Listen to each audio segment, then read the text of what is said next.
our agenda. So we'll get started with our very packed agenda. These are some of the topics that we're going to cover. And we're going to start off with just a brief overview about the Dream Resource Center, a Dream Summer specific overview, the program layout with some very important key dates, our Dream Summer requirements. So what is it exactly that you need to qualify for the program or be an applicant for the program? So some organizations that we've worked with, your actual placement in these host organizations, your commitment to the program, what we're looking for when we're reviewing applications, a brief section on how to apply, specifically going over our written section of the application. And then we're gonna talk about some tips that might be able to help you as you fill out your application. And lastly, we're going to end it with some Q&A. So I really hope that you hold off your questions into that section of the presentation. But if you have some very burning questions, please feel free to add them on the chat and someone from staff is going to answer them if they're able to. But we're going to have a dedicated section to Q&A. So we'll get started. So in Dream Summer 2024, this is going to mark our 13 years. So we're going to be celebrating 13 years of extremely powerful leaders and community change makers, folks that continue to advocate for our communities and have created a long-lasting impact. Our very own director of the DRC is an alumni of the program. So he was in the inaugural class of Dream Summer back in 2011. We won't ask him for his age, but if you ever get to meet him, he was the inaugural class. He was part of 100 fellows at the time that started Dream Summer. And so in 2010, immigrant youth leaders were moved by the US Senate's failure to pass the Federal Dream Act to create a way of developing future leaders in the immigrant rights movement. So the result was the inaugural Dream Summer program, a national fellowship that empowers immigrant youth to be the next generation of social justice leaders through leadership development, movement building, and on-the-ground experience in social justice organizations. Creates a safe and healing space for immigrant youth to connect with each other and explore their identities. And lastly, promotes an intersectional, cross-racial, and multi-generational approach to social justice that addresses the needs of our immigrant communities. So that's a little bit about how the Dream Resource Center started in the Labor Center. And I'll pass it on to Gabby, who's going to talk a little bit more about Dream Summer specifically. Thanks, Jessica. So yes, Dream Summer is an annual national fellowship. So folks outside of California, we're so happy to see folks coming in from out of California. We definitely encourage folks to apply. So it is a national fellowship of the UCLA Labor Center's Dream Resource Center. Through Dream Summer, the DRC has provided over 900 fellowship opportunities to immigrant youth and allies. And we have partnered with over 265 social justice organizations across the country since the start of Dream Summer, although each year we typically partner with 40 organizations. Dream Summer 2024 is open to both experienced social justice leaders and those who wish to begin to strengthen their involvement in social justice. But we really want to highlight that our cohorts have always been very diverse in their experience with social justice work. So please do not think that not having direct advocacy experience disqualifies you from the fellowship. Definitely take advantage of the opportunity and apply. The fellowship is open to all immigrant youth, regardless of immigration status. So we want to ensure that folks know that whether you have work authorization through TPS or DACA or you are eligible to apply and to be considered for this fellowship. And we highly encourage folks that do not have work authorization and have an I-18 to apply for this opportunity. Applicants do not need to be a student at UCLA. So sometimes, the title of our fellowship or being under UCLA, folks might think that it's only for UCLA students. No, we actually don't get as many UCLA students to apply, but a lot of folks are eligible to apply that are not attending UCLA. Please share that also with folks that might think that otherwise. Dream Summer Fellows receive a 7,000 Fellowship Award, Leadership and Professional Development Training, and you'll become part of a national alumni network of over 900 immigrant rights leaders. Also, our alumni coordinator is also an alumni, so you might also get to just take her job as well at some point. We want to remind folks that the fellowship award is distributed after the completion of the fellowship, and we want to be very transparent with you all of that. We recognize that this may pose financial burdens and that our current systems do not meet the current needs of our fellows or some of our fellows. So we want to assure you we are working to improve our systems, but want to remain very transparent with you all. Additionally, as I've mentioned, in order to process award payments, all fellows must have to have a valid ITIN or a social security number by the time the offer is sent. And this is because that is how we disperse the payment. So we do need an active ITIN or an SSN to disperse your payment. Applications is open and they will close January 31st. Please encourage other community members to apply. Also encourage potential host organizations you might want to be placed at to apply. And then I'll have a few more requirements, a few more slides on the line, but I'll go ahead and pass it again over to Jessica, who will touch more on the program layout and timeline.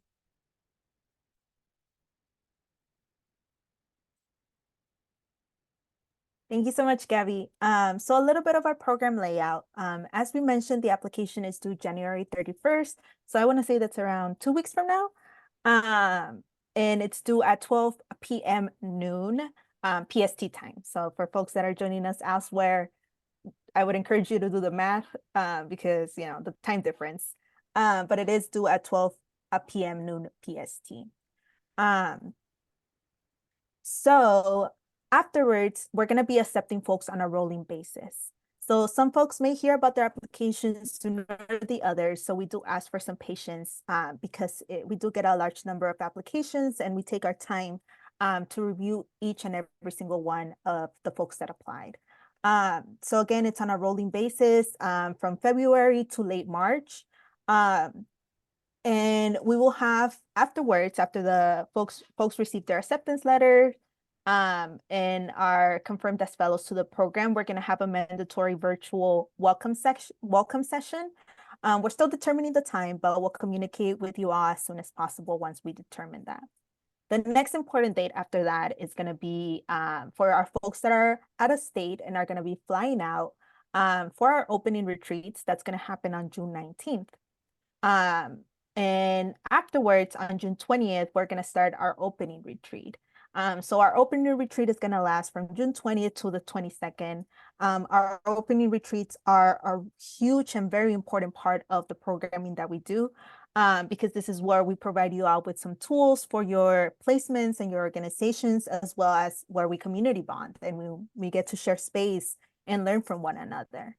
Afterwards, you'll start your placement pretty shortly. So on June 24th, that's going to be the first day you are with your host organization. And that placement is going to last until August 13th. So you're also going to you are committing to work 32 hours for the duration of that placement. So weekly from June 24th to August 13th, you're going to be working 32 hours with your host organizations. And your schedules are going to be determined by your host organization as well. Afterwards, you're going to be joining us and flying out again back to California on the 14th to join us for our closing retreat. Our closing retreat is August 15th to the 16th. And this is where we celebrate you and all your accomplishments, all the work that you did throughout the summer. And that would close that cycle of Dream Summer 2024. So I'll pass it on to Gabby to talk a little bit more about our actual requirements. Thanks, Jess. And I believe we might touch on this a little on a few other slides, but the opening retreat and closing retreat, they're hybrid. So I know for some folks, they might not feel comfortable joining us in person, but we do want to make this opportunity as accessible as possible. So there'll be an opportunity for you to join remotely, but it is mandatory. So regardless of whether you are able to join in person or remote, we still expect all fellows who are admitted into the program and are part of the cohort to attend the retreats. But with the requirements, and just to add a few more from the ones that I already shared, the Dream Summer Fellowship doesn't have too many requirements, but the ones that we do, we're very strict with them. You must be over 18 years old or older by the start of the program. We generally admit youth applicants from ages 18 to 28, but we not encourage folks who are past that age to also apply, and we'll consider you as well. But that's just typically how our cohort looks like. We highly encourage individuals who do not qualify again for DACA to apply. As Jessica mentioned, you must have full-time availability for Dream Summer from June 19th to August 16th. You must have an active ITIN or SSN by the time an offer letter is received. And you must have demonstrated interest and experience working with immigrant rights movement, which you can display on your essay responses.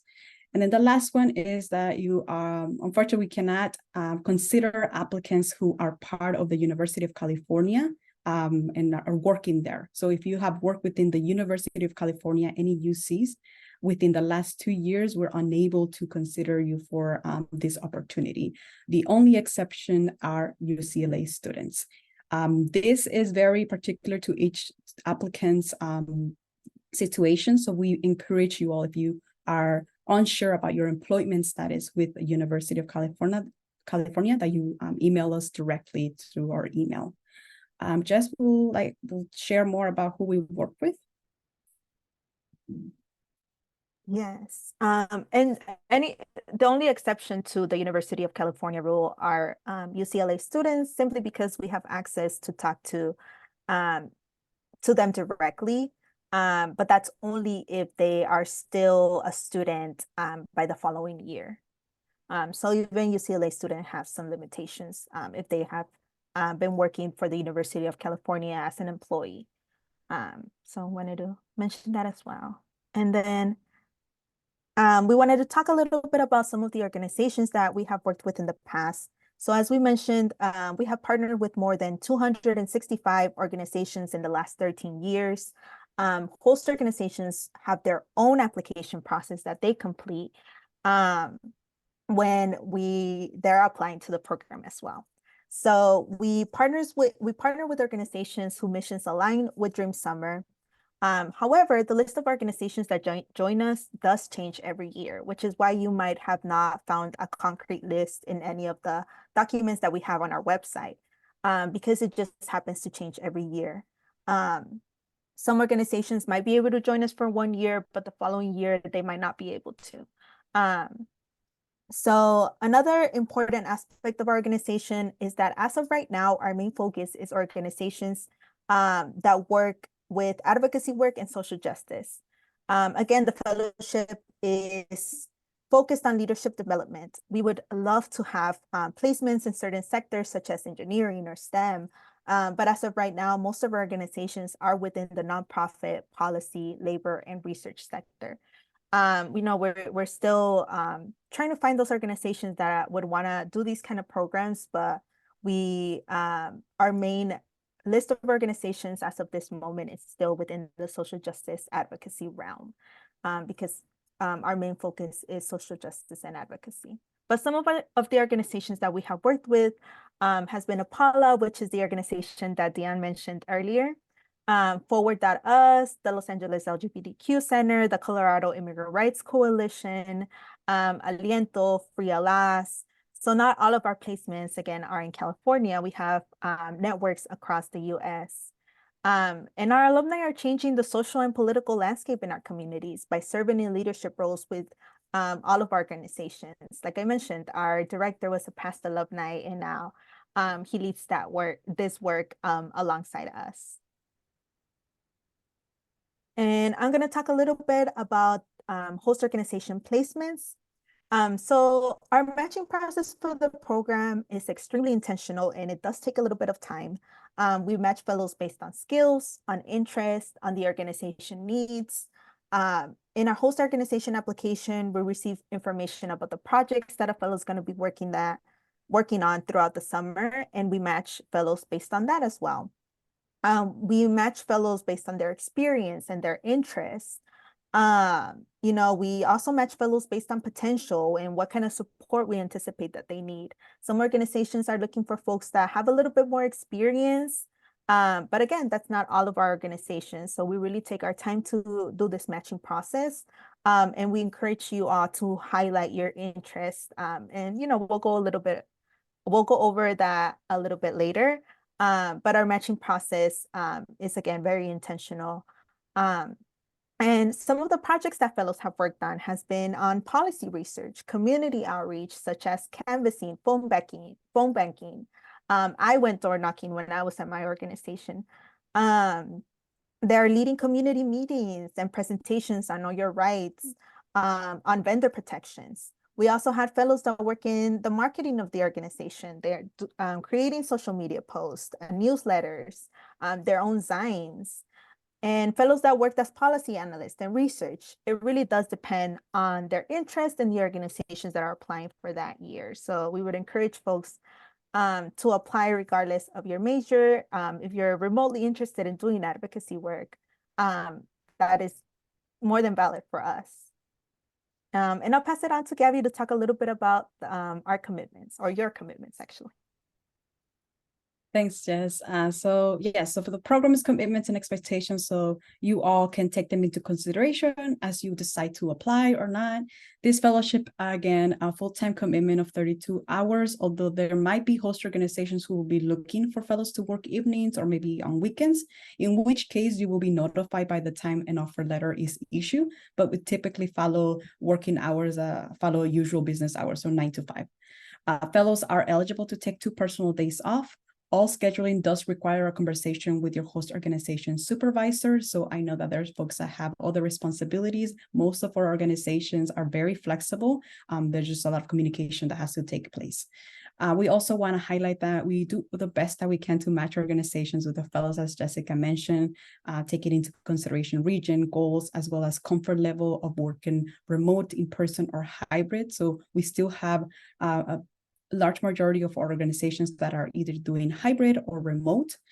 We cannot guarantee that we'll be able to have that perfect match for you all, but we just ask for your flexibility and your commitment to working with us and the host organizations that are partnering with us.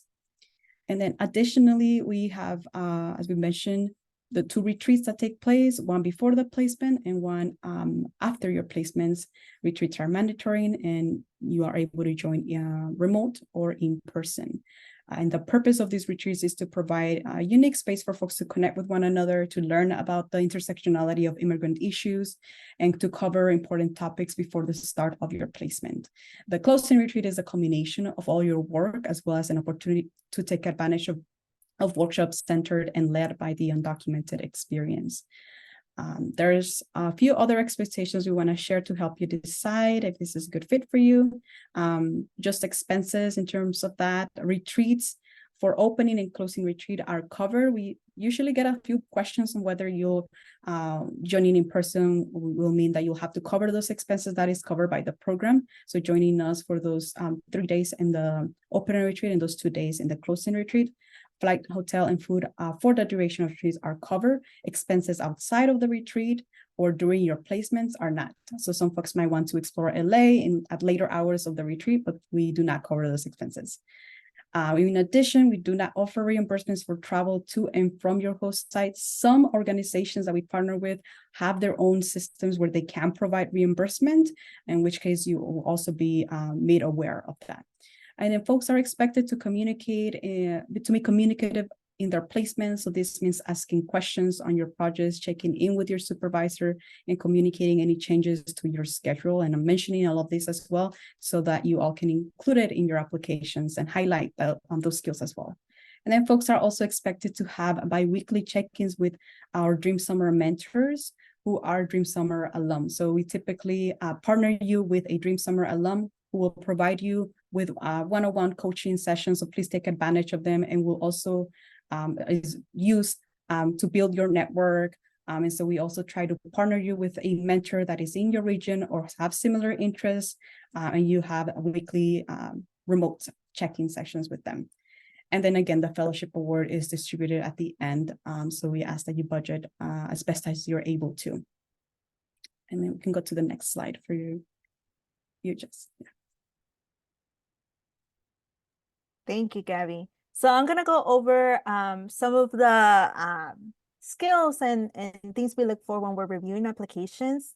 So again, our priority is with folks that have lived experience in immigration issues. We highly encourage Black, LGBTQ, and non-DACA folks to apply. You know, we look for folks that are flexible and adaptable. As we mentioned, not all placements are perfect, and you know, you might be expecting different kind of work, but we do ask that you work with us to work with your host organization. We look for folks that are seeking to grow personally and professionally and are willing to be challenged. Folks with good communication skills. You know, a lot of folks are going to be outside of California, so we don't have access to you um, throughout the duration of the summer. So we're really looking for folks that know how to communicate. We look for folks who can work efficiently and independently. Again, some of our placements are virtually in person or hybrid. So we really look for folks that are willing to make that commitment.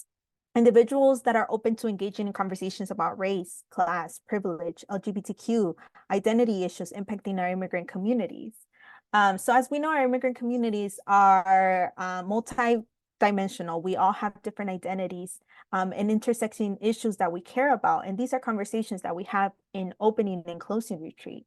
So we're looking for folks that are willing to be challenged, willing to be uncomfortable with some of the topics that we're going to touch upon in our opening retreat.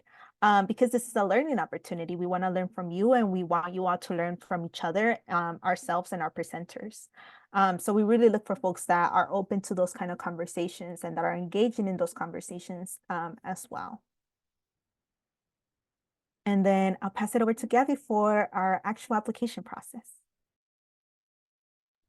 Yes, so applications are open. They actually open, I think, January 5th.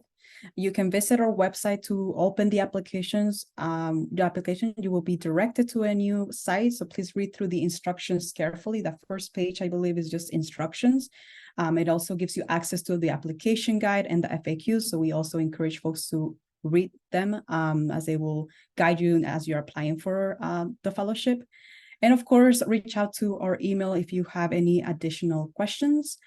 Online applications can take up to 30 to 40 minutes to complete. However, this does not include the time that it will take for you all to write the essays, the 3 essays that we have, to ask for the letter of recommendation, and to build your resume or to create your resume. You will be prompted to upload all those documents on PDF, please, into the website. And then I also wanted to add to please, if you have access to Instagram or check our website in case that we extend our application deadline. And Jess will go over a little bit more about the written section.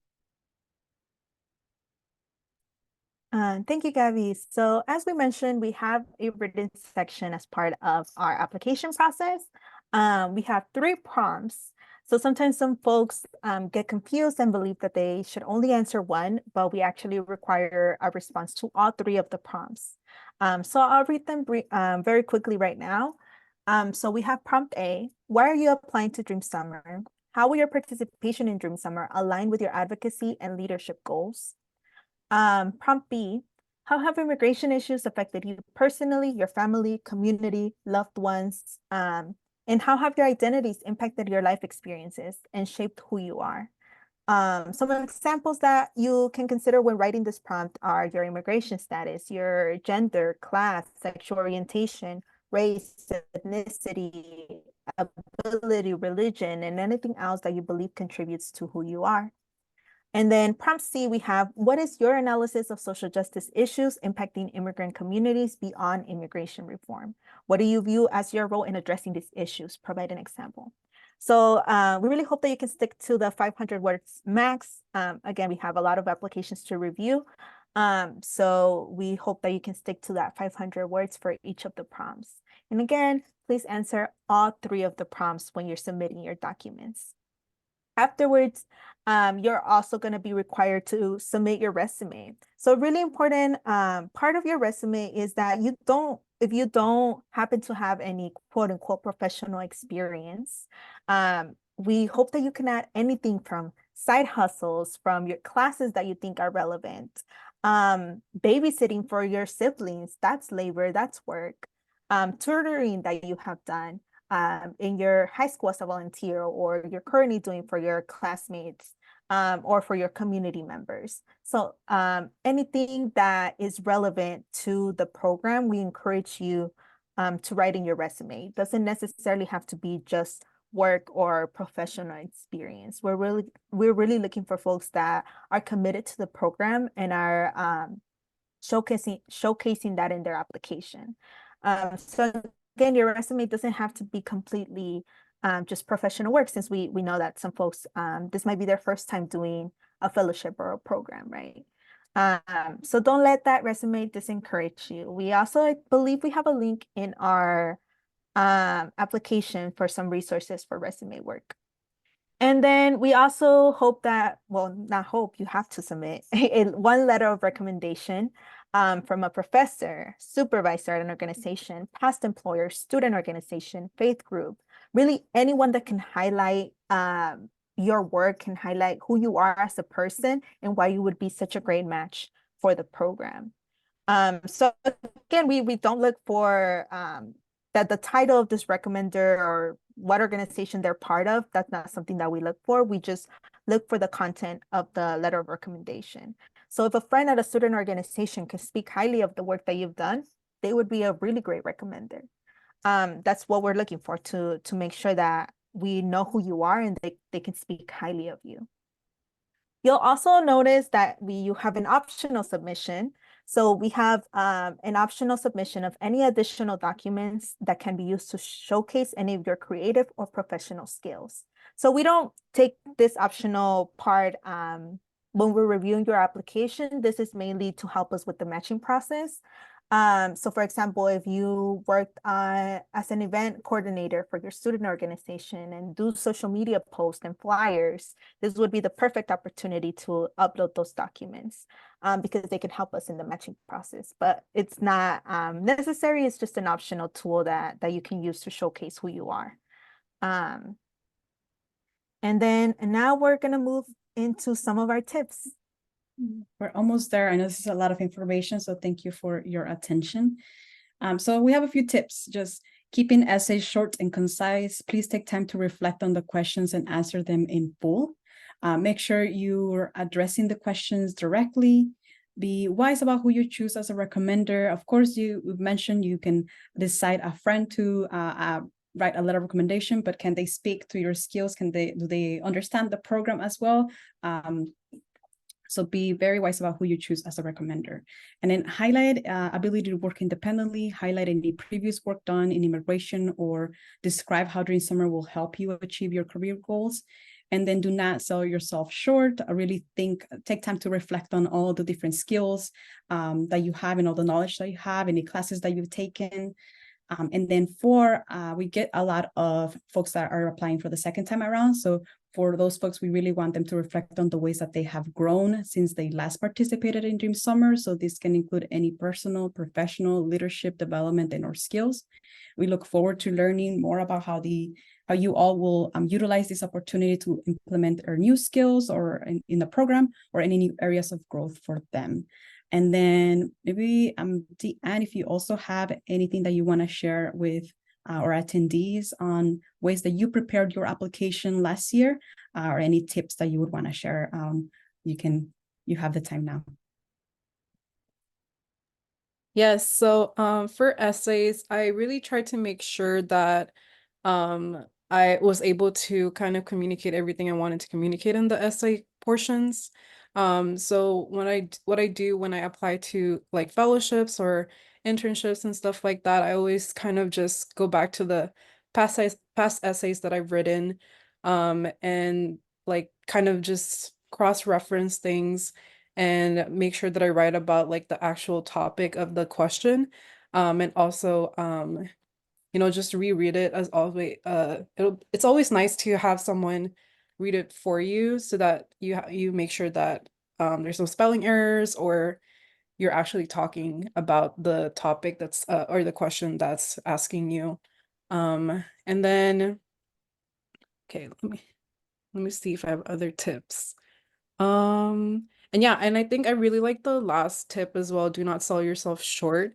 I feel like a lot of like application um students who write answers to application questions, I feel like they pressure themselves by writing very limited answers, just to make sure that they don't go over the word limit or something like that. So in the past, when I realized that I did that, I would just write it in like normally how I would answer the question, and then just kind of go back to it, and I guess proofread it. So don't sell yourself short, for sure. Thank you so much for those tips. From myself, as I applied, I remember that I felt like I didn't have a lot of advocacy work, but what I did do was highlight all of my student involvement on campus. So at the time I was a student, so I made sure to highlight any work that I was doing with student organizations, any work that I was doing on campus, any volunteer work um, that I was engaging with. And I felt like that just made my application so much stronger. Because although I hadn't worked with an organization in the past, I still had a lot of work that I had done. And when we say like and highlight any classes, we just don't mean just university classes, right? Like classes in your community, like your own community organizations, any programs that you have done in community, that counts as knowledge and that counts as classes as well. It's not just solely on campus and for higher ed, right? So we're very excited to get to know you all. I hope that in your essays you highlight who you are. We want to get to know you. Show off who you are, showcase all the amazing work and accomplishments that you have done. That's what we want to read. That's what we want to see. So again, just show off who you are. We want to get to know you in this process. And we really hope that you continue to consider your we hope that you continue to consider during summer as the fellowship program you do. So we're gonna close out soon. So we're still gonna go over the Q&A. So right now, as I mentioned, just to summarize, applications are due January 31st at 12 p.m. noon PST.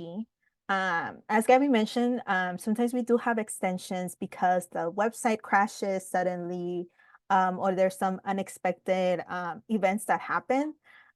So please keep an eye out throughout our social media and our website for any extensions that may occur. But as of right now, the deadline is January 31st. So are we ready for our Q&A, Gabby? Let's do it. So I could right. have a few minutes for some questions. So I'll just start off with the first question that was asked, which is, what if a host organization we want to work with has not applied yet? Are they still able to host us? And so I can answer that, Jess. And so with host organizations, there is a section in the application for fellows to include any host organization you're interested in being placed at. It will be very helpful, although we understand if you may not have access or a contact person, but if you have a contact person, that would even be better, because then we'll be able to reach out on your behalf as well. But the important thing is that we need to have contact with that host organization. So we will consider any organizations that you include in your application, but realistically speaking, because of our timeline, we might not be able to get a hold of them within the timeline that we're working with as well. Hopefully that answers your question. And then Jess, if you wanted to add anything else to that. No, just to give us some patience, we do hope to work with as many host organizations as we can, but again, it doesn't always work out. But we would love to consider them for the following year. And then we have another question on how soon do we know about our placements in order to make plans for relocation? So, as I mentioned, we review applications on a rolling basis from February to late March. So you'll hear about the status of your application anywhere from February to late March. We do not provide relocation assistance. We do not expect you to relocate for this fellowship. In your application, you have to let us know what state and what city you're going to be in for the summer, and we find an organization that is in close distance to you. So you do not have to relocate. We do our best to find an organization that's going to be close to you. And then I'll just also add that in your offer letter, that's where you will be notified of who your host organization is. I'm seeing a few questions on that, but then you will decide if that is feasible for you. Of course, we keep in mind some folks are able to relocate because they have a family member, a friend that they can stay in, and they indicate that in their application. You can also indicate in your application that you are unable to, so you will need an organization that's either remote or that is within your city. So be sure to include that information on your application. And then we have another question on, will there be a concrete list on the organizations available before orientation? Not necessarily. We do provide folks during the opening retreat with like what organizations everyone got matched up with, but we don't provide a concrete list because, as we mentioned, we don't always know what organizations we're going to have for the year. So it would be really hard for us to make a concrete list. But we do share with everyone like which placements, or even amongst yourselves, amongst the fellows, share what organizations they're working with. But you will know who your will organization is as soon as you receive, or when you receive an offer letter from us. And then we have, can you all share a bit more about queer and trans focused host organizations in New York? It's a good question. I think as of right now, we don't have any queer and trans specific organizations in New York, but we're still doing outreach, and we're always looking to partner with queer and trans focused organizations. So we're going to do our due diligence to find those organizations, because that is, again, one of our priorities. Did I miss something in that, Gabby? No, yeah. So our priority, actually, the reason why we have Deanne on board as well is because we need some support with outreach, right? And so our focus will be to have develop partnerships in New York, Texas, and Illinois. So we definitely hope that by the time that you'll apply, that there'll be opportunities where we can place folks who are interested in working with these organizations. Yeah. And then our next question is, could you talk about Prompt C a little bit more? Ooh. So let me look at Prompt C.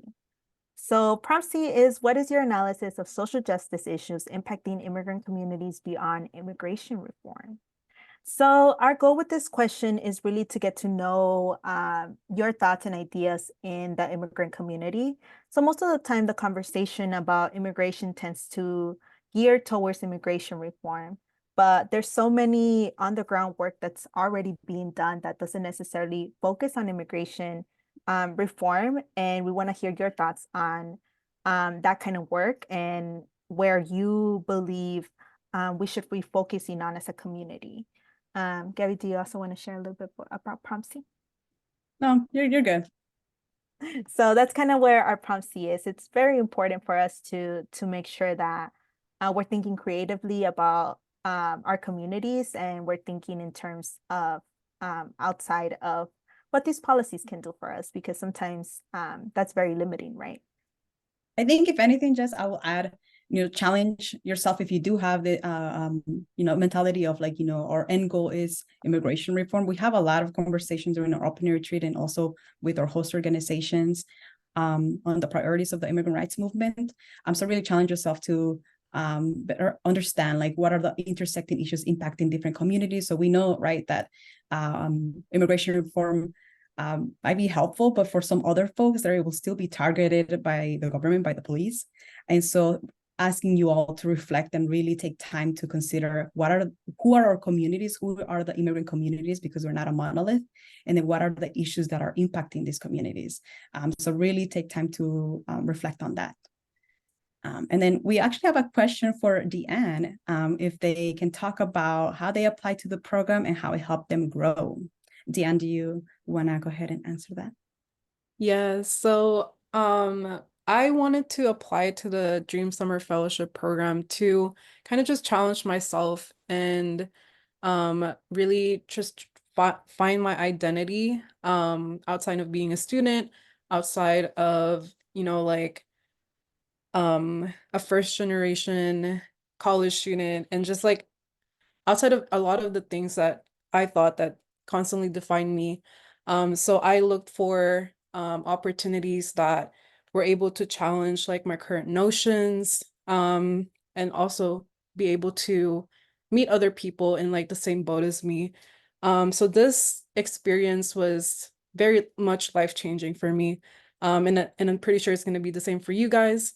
And the application process was pretty easy for me. I was able to um, really communicate what I really wanted to get out of the opportunity. And the experience was something I've never like experienced before. And I'm pretty sure it's going to be the same for all of you guys, or for most of you guys. And I would say, I guess something that I really took out of the experience is learning about like solidarity and the intersectionality of your identities.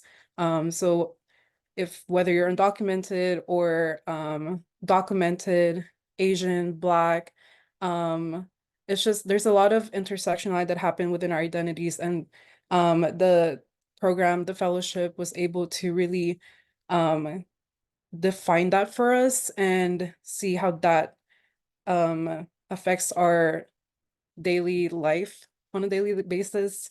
And my specific experience with the host organization I work with, it was catered for API communities.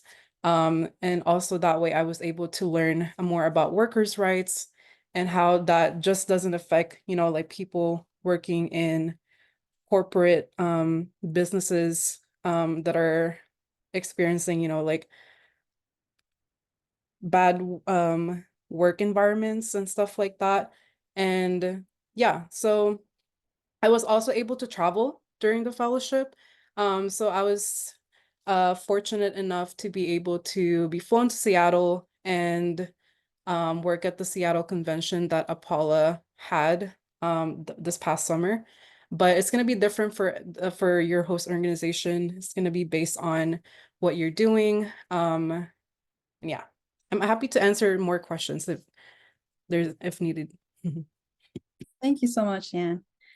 And then we have another question on. Actually, I'm sorry, Gabby, for cutting you off there. I'm so sorry. No worries. We have 5 minutes.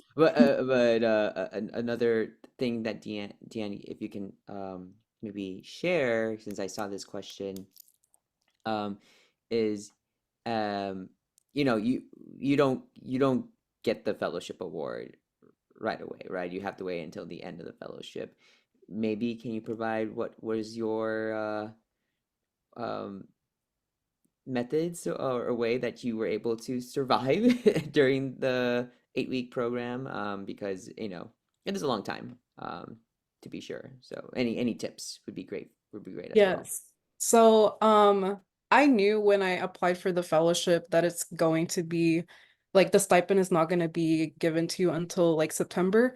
So when I got my offer letter, I think it was April or May, I started planning my finances for the summer. So I knew like what states I was gonna have to visit, or any travel that I have to do, any expenses, like rent, food, and stuff like that. I budgeted pretty well to plan for it so that I wouldn't like run out of money during the fellowship.